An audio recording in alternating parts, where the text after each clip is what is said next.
Tyler. Good morning. Welcome to Eye on New York. The busiest travel time of the year is almost here, and if you're traveling by air this Thanksgiving, be prepared for full body scans and enhanced pat-downs. Many travelers are complaining that the new airport security procedures violate individual privacy. One airline passenger is even threatening to sue, claiming the measures go too far. He recorded part of his exchange with TSA agents on his cell phone. CBS 2's Christine Sloan has the video. I don't understand how a sexual assault can be made a condition of my flying. This is not considered a sexual assault. It would be if you weren't the government. One passenger from the West Coast has become a hero of sorts on the internet by refusing to go through a body scan and pat down at airport security. John Tyner videotaped his confrontation with his cell phone.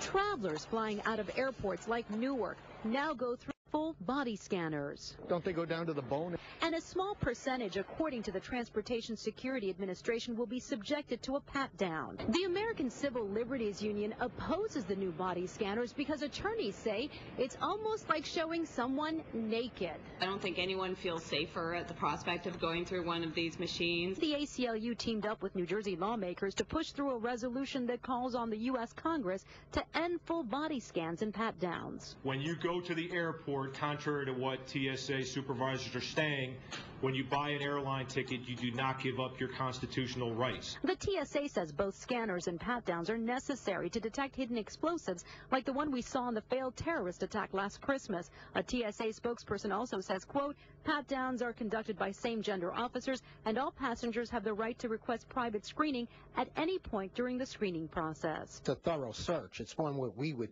use in effecting a criminal arrest. This retired federal agent who specialized in security at JFK Airport was patted down. They actually did a pat-down starting in my groin area, actually touching my groin area, going down to my leg, and then the opposite side. Even so, many passengers we talked to say they don't mind the intrusion. The bottom line is we all want to be safe when traveling. No, I don't care. It's the safety of the airport. TSA officials say if the alarm goes off on the scanners, you could be patted down, and the best way to avoid that is to remove everything, including your belts and shoes. In Newark, Christine Sloan, CBS 2 News. Activists are calling on a day of protest this Wednesday, the busiest travel day of the year. Heidi Mitchell writes about travel and lifestyle in Travel and Leisure, Departures, the Wall Street Journal, among other publications, and she joins us now to talk about the hustle and bustle of holiday travel. And top of the list for a lot of people now is talking about these scanners, but you say what? What are you going to do? I mean, I look at it as like getting a vaccine. You do it for the common good. There's a small chance you may get sick, but you're protecting everybody. And it's the same thing with flying. I mean, we saw the little clip about last Christmas. You just don't want that to happen again. So we may as well go through the scan, just hold your breath, get it over with. They're not going to let you fly if you don't do it. So if you don't do the scan, they'll pat you down. You don't want the pat down. Just do the scan. Let's talk about some of the things that you talk about, which goes under the first category. Be an informed passenger, an informed traveler, and know what you're going to go through. Yeah, I mean, be ready for it. The more information you have, the more smoothly your trip is going to be, right? So you know that you're going to be subjected to these scans. If you don't do them, you're going to get the pat down, which may be a little bit friendlier than you're used to, but just know that that's what's coming. There are a lot of other things you should know about, like Rule 240. It's a great thing for passengers to know about. If your flight is delayed or canceled due to the airline's fault, then you have certain rights, like they have to give you meal vouchers or hotel vouchers and put you on a substitute flight. So invoke 240 if you feel like the airline isn't giving you what you need to get out of there. You have some other advice too about how you pay for things, using your credit card or charge card. Right, using your credit card is just or a charge card is a great way of racking up miles, which American Express Platinum card, you can pay with points.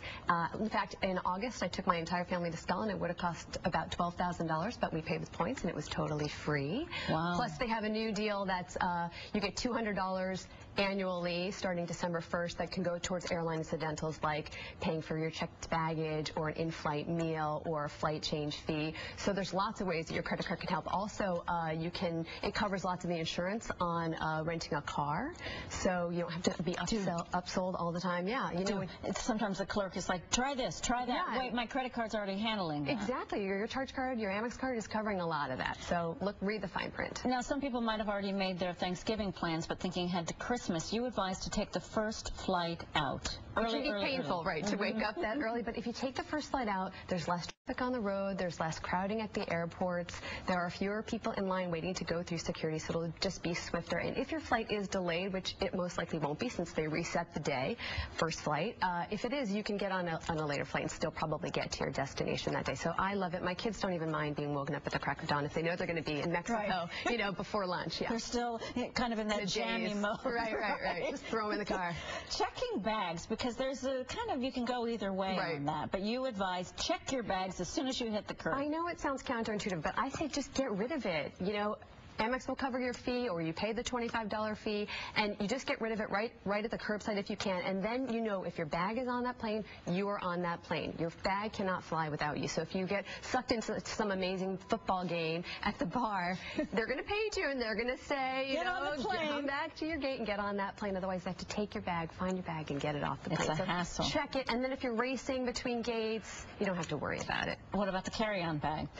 I have a very strict one carry-on bag rule. One bag, I don't care how big it is, it has to fit in the overhead bin and follow regulation, but put everything in it. Sometimes you get to an airport like Heathrow and they only allow one bag. So here we have a purse and a wheelie bag, but then you get to another airport and they have different rules. So start with one, make it roomy, don't fill it up all the way, put everything you need in it, and then you're less likely to leave things behind. And as we move into this busiest time, which can be a stressful time, and people sometimes show their not nicest side, you're advising be in the present. Yeah, live in the moment. I mean, the 2-hour delay, it's going to be painful now, but you're going to forget about it as soon as you see your family or you hit the beach or wherever you're going.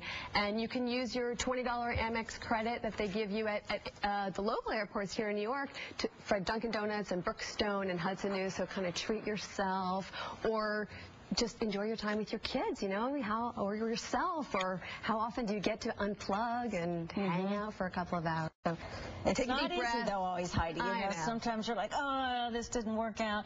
I was also curious, too, just about in making plans, because it wasn't too long ago that everything was done with a travel agent, and now we do everything online, and phone in between there, but now we do it online. But you're saying the travel agency industry still plays a very vital role. You know, I love working with a travel agent. If you're just booking a round-trip flight from A to B, that's fine. Do it yourself, do it online. But if you have a more complicated itinerary, or you need a car on the other end to take you somewhere, another hour drive or whatever, then it's really great to have a point person to go to. And usually you don't even feel the fee is sort of built in.